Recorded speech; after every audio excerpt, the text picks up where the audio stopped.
Assalamualaikum warahmatullahi wabarakatuh. Salam sejahtera untuk semuanya. Adil Katalino Bajulamin Kasaruga, Bahasa Ingat Baju Bata. Kita bertemu lagi dalam mata kuliah Sejarah Keberagaman Kebudayaan Indonesia atau SKKI untuk kelas Antropologi Sosial Universitas Tanjung Pura. Oke, saya tidak akan panjang-panjang kali ini karena mungkin juga tidak akan terlalu banyak lagi yang materi saya berikan, dan saya akan mencoba untuk relatif tekstual, dan di akhir masa-masa hampir akhir semester ini saya akan lebih banyak yang teori-teorinya mengapa beragam, sejarahnya beragam kan sudah banyak, tapi titik kali ini adalah keberagamannya yang memang sudah muncul, dan juga di kali ini kita akan membahas mengenai kita memang sudah beragam hari ini, dan kita mau apa, dan dampak dari keberagaman itu apa sih. Ini hanya untuk merenung sebentar, hanya untuk mungkin kita Anda semuanya juga sudah tahu kenapa kita beragam, dan juga dampak-dampak kenapa kita beragam itu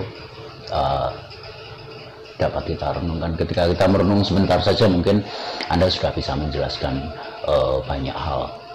Oke, langsung saja. Dan memang di Indonesia ini memang suatu negara yang majemuk, banyak suku bangsa, kepercayaan, dan dari banyak suku bangsa dulu saja dan berbagai macam variasinya itu keberagaman sudah ada. Apalagi hari ini dengan keterbukaan informasi dan lain sebagainya, keanekaragaman dalam budaya ini juga terutama untuk budaya-budaya kontemporer, dan di sini menjadi semakin beragam. Yang tadinya hanya mungkin satu atau dua jenis saja, itu kebudayaan kita juga udah bisa langsung mulai terpecah-pecah karena faktor ini menunjukkan identitas, memunculkan identitas baru, dan juga berbagai macam kepentingan baik pribadi, kelompok, golongan, ataupun kepentingan rahasia di bawah tanah dalam rangka sedikit mengguncang NKRI, dan juga mungkin juga berbagai mencari keuntungan dari kondisi tersebut. Oke, di sini memang dinyatakan bahwa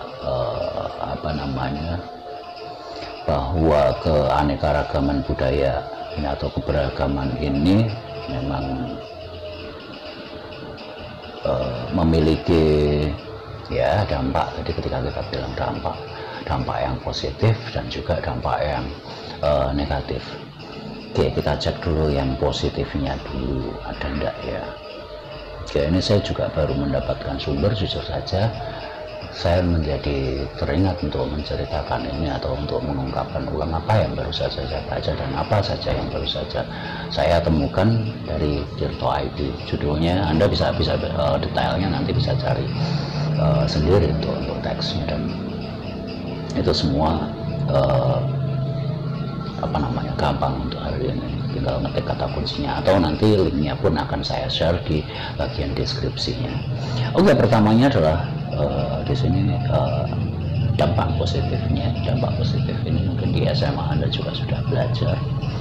Kita memiliki kekayaan budaya kita beraneka ragam, dan dengan demikian kita bisa nyatakan bahwa bangsa Indonesia ini multikultur, orang-orang Indonesia ini multikultur, dan kita juga mengatakan bahwa multikultur ini adalah ketika kita sebagai bangsa Indonesia. Jadi pada saat kita multikultur, kebudayaan dari manapun, kebudayaan dari etnis apapun itu milik kita sebagai bangsa Indonesia. Walaupun ketika kita menonjolkan etnis, pastinya bukan kebudayaan itu milik etnis ini, etnis itu, dan lain sebagainya. Dan sebagai bangsa Indonesia, kebudayaan apapun itu menjadi milik kita semua, milik bersama. Dan ketika kita merasa memiliki dan itu adalah kebudayaan kita, nah itu adalah pribadi yang multikultur. Jadi multikultur itu bukan konsep yang merupakan pluralitas, karena kita banyak kebudayaan, kita banyak berbagai macam kepercayaan, terus kita multikultur, bukan.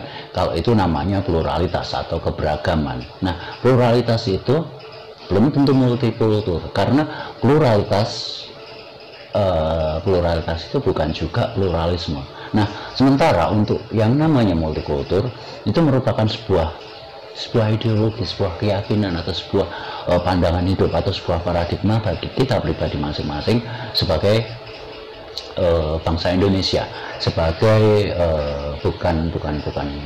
oke, kita memang memiliki identitas ganda di sini sebagai etnis tertentu yang secara DNA, tapi kita juga bisa mengklaim diri kita bahwa sebagai bangsa Indonesia kita diperbolehkan mengklaim bahwa kebudayaan Indonesia ada bermacam-macam. Ya, apa yang kita kuasai. Seseorang yang memiliki jiwa multikultur, minimal salah satu unsur budayanya dia sudah beragam. Ketika kita bisa menguasai lebih dari 3 bahasa etnis tertentu, berarti kita sudah multikultur karena salah satu unsurnya. Tapi untuk unsur-unsur budaya yang lain, itu bisa didiskusikan nanti, itu juga bisa dibahas. Kemudian sebagaimana refleksi kita masing-masing. Oke, di sini dampak positifnya tadi kekayaan budaya. Jadi sebagai bangsa budaya kita akan kaya sekali. Lalu kemudian sebagai sebuah identitas bangsa, yaitu tadi identitas bangsa itu ketika kalau kita ngomong bahasa Indonesia, kita sedang ada di mana, yaitu juga kebudayaan kita. Kebudayaan, misalnya saya hari ini secara DNA saya memang hampir tidak ada campuran manapun untuk sampai ke level kakek saya. Kalau untuk lebih lanjut pasti ada campuran DNA, kita tidak murni. Ya, di sini mungkin saya etnis Jawa. Di sini saya mencoba untuk mengetahui berbagai macam unsur-unsur kebudayaan dan juga membuat itu menjadi kebudayaan milik saya. Jadi saya di sini saya tidak hanya memiliki kebudayaan Jawa, saya berusaha untuk memiliki banyak kebudayaan selagi saya masih bisa, selagi kapasitas saya mampu untuk menjadikan sebagai seseorang yang multikultur. Dan ini adalah dan itu menjadi identitas kita.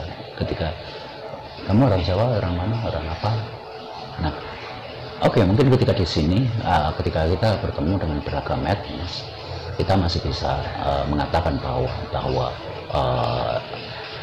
saya atau mungkin disebut entah karena kulitnya hitam dan lain sebagainya, bahwa saya orang Jawa dan sering ngomong dengan bahasa Jawa.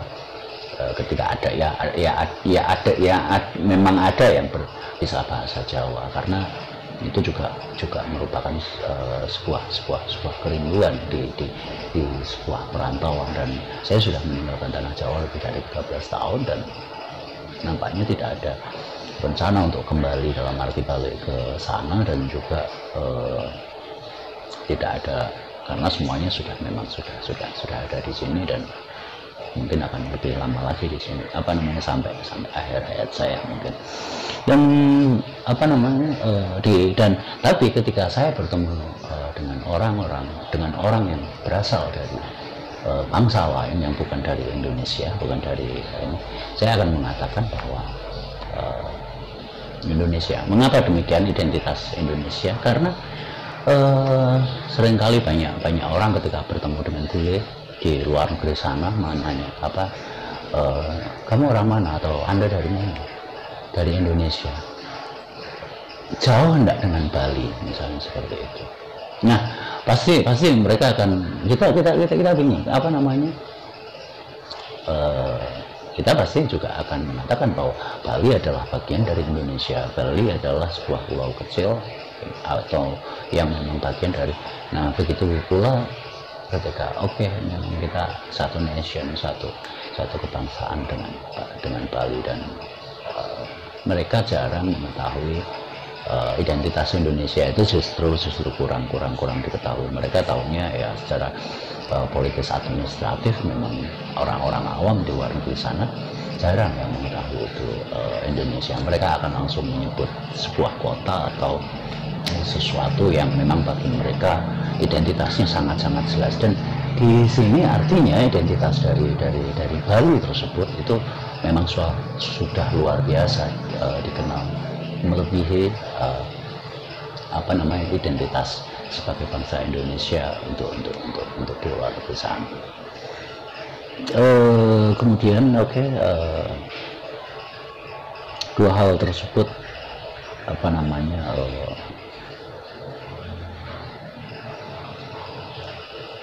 positifnya keanekaragaman atau keberagaman yang ada di Indonesia.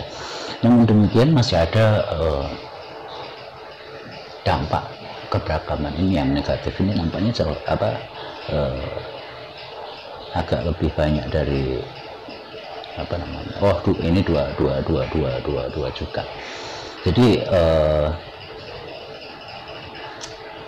dampak negatifnya yang namanya berbeda itu sering kali memunculkan konflik, memunculkan gesekan, berbeda identitas, berbeda kepercayaan. Nah, semakin kita dijadikan berbeda-beda atau menjadikan diri kita berbeda-beda, potensi konflik akan cukup luar biasa. Kadang-kadang tidak perlu untuk memecah belah dari sebuah kelompok yang sebelumnya sudah terintegrated atau menyatu, tapi cukup dengan memberi identitas mereka yang berbeda-beda dengan sendirinya, itu potensi konflik akan cenderung muncul. Nah, seperti misalnya saja dalam contoh kecil, ketika kita membagi misalnya dalam satu kelas antropologi inilah misalnya, ketika kita membagi menjadi kelompok-kelompok tertentu, entah itu berdasarkan daerahnya atau membagi tugas saja, masing-masing kelompok ini bertugas untuk apa, yang berikutnya tugasnya apa, dan ketika tugas itu bisa dijadikan basis identitas, ketika apapun yang bisa digunakan untuk membedakan dengan yang lain, konflik itu akan rentan. Ketika dibentuk kubu akan rentan, terutama jika mungkin muncul persaingan dari mulai hal yang halus, muncul pendapat dari yang mungkin bisa ditolerir sampai suatu saat hal itu tidak bisa ditolerir dan akhirnya terjadi konflik. Nah, seperti beberapa waktu yang lalu pada saat kita muncul perbedaan tiba-tiba atau membedakan diri ketika mau pemilihan presiden misalnya, terdapat struktur-struktur yang akhirnya berpotensi untuk konflik, mulai dari ngomong, diskusi, saling mendukung, saling menjelekkan dan lain sebagainya karena ada perbedaan. Nah, ketika pembagian tugas itu didasarkan pada etnis, seperti saya kemarin menjelaskan dalam kalau tidak salah fragmentasi yang ada di kota Pontianak atau yang ada di Kalimantan Barat ini, secara ketika kita bahas dengan postkolonial, dulu pemerintah Belanda, entah itu VOC ataupun kerajaan Belanda, itu memberikan tugas-tugas khusus pada setiap etnis yang ada di Kalimantan Barat. Dan sampai hari ini, walaupun tidak terlalu terbuka, tapi dalam setiap pembicaraan, entah itu di warung kopi, entah itu ketika ada pendatang baru, pasti akan diceritain bahwa orang etnis ini seperti ini, orang suku ini seperti ini, orang ini seperti ini. Padahal hanya dibagi, pada saat itu dibagi pembagian seperti untuk pemerintahan, yang membantu militer, pemerintahan ras-ras tertentu, untuk ekonomi etnis tertentu, untuk ekonomi perdagangan dan lain sebagainya etnis tertentu, untuk pekerja-pekerja yang misalnya membantu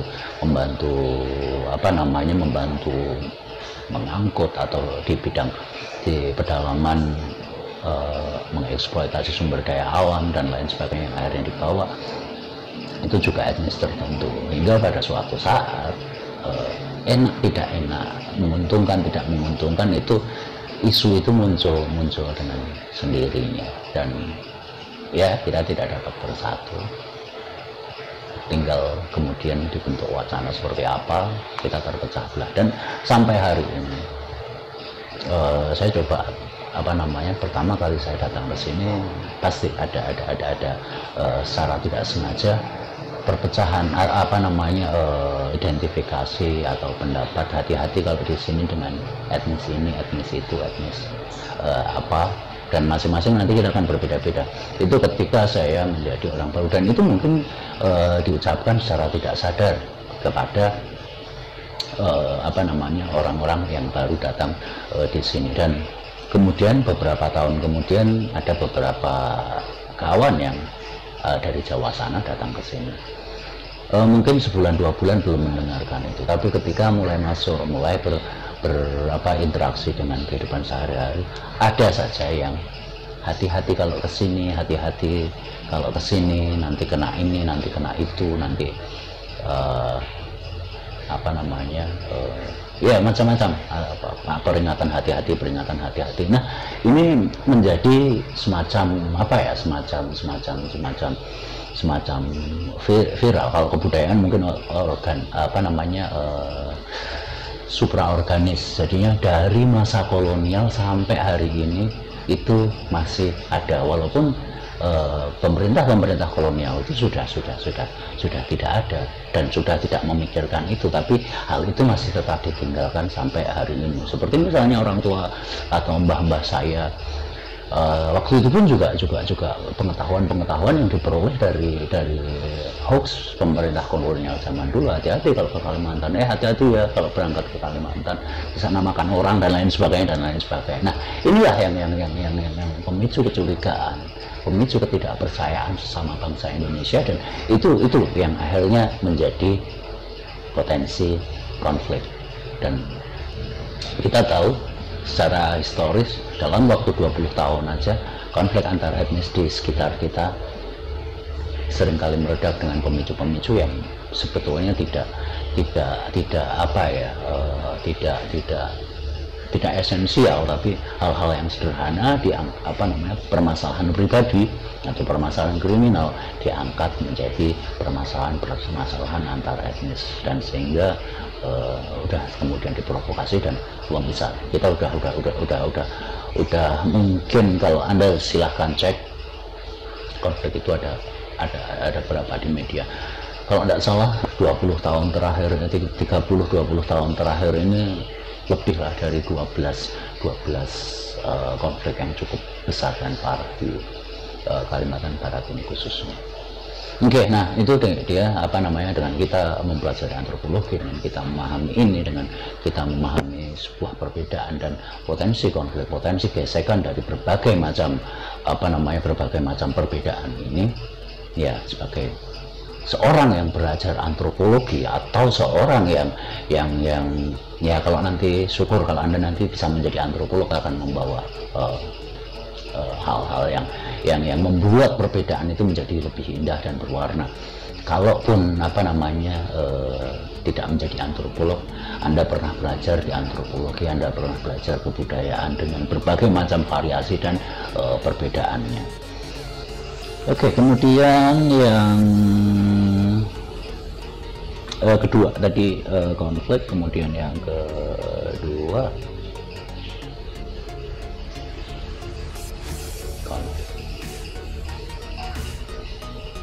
nah di sini dalam suatu masyarakat, entah berbagai lingkupnya, entah itu lingkup nasional, entah itu lingkup kota sampai kecamatan, perbedaan ini juga seringkali memunculkan ada mayoritas, ada minoritas dalam identitas apapun atau dalam hal apapun. Di sini yang ada kecenderungan pada manusia atau kelompok-kelompok tertentu, mayoritas yang jumlahnya banyak atau yang memiliki pengetahuan atau memiliki